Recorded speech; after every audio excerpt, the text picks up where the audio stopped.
When putting the engine into pump gear, each step should be done deliberately and purposefully. Rushing through these steps can cause the pump to fail to engage, costing valuable time. Once you and your officer have selected the location where you will be setting up your operation, ensure your engine speed is at idle and shift your transmission to neutral. Next, set your parking brake. With some older model engines, you do need to ensure that both air tanks are at 100 psi. Otherwise, the pump will not engage. Move your pump shift out of road mode. Wait a few seconds and then move the shift all the way down to the pump position. The pump engaged light should now illuminate. Shift your transmission into drive. At this time, both green lights on the pump shift control should be illuminated, indicated by the OK to pump light.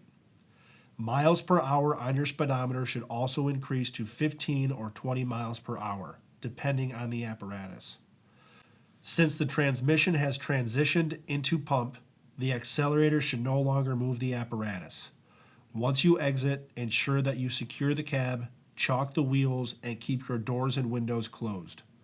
This will minimize the amount of water and smoke from entering the cab while you are operating.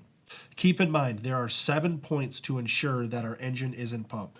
First, listen for the change. Most times you should be able to hear the transition from road mode to pump mode. The OK to pump light on the pump shift control will be illuminated. The accelerator will no longer move the apparatus. The miles per hour on the speedometer will have increased.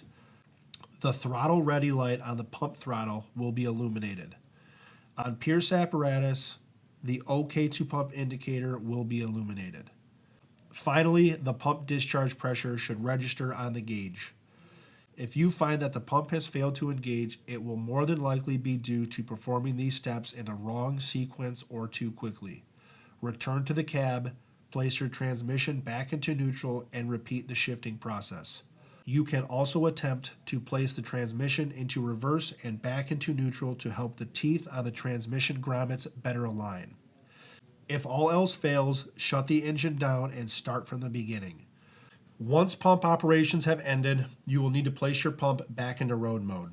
Ensure that the pump is at idle, shift your transmission to neutral, wait a few seconds to transition the pump shift up to road mode. Both indicator lights should no longer be illuminated and your transmission should now be re-engaged with the apparatus transmission axle.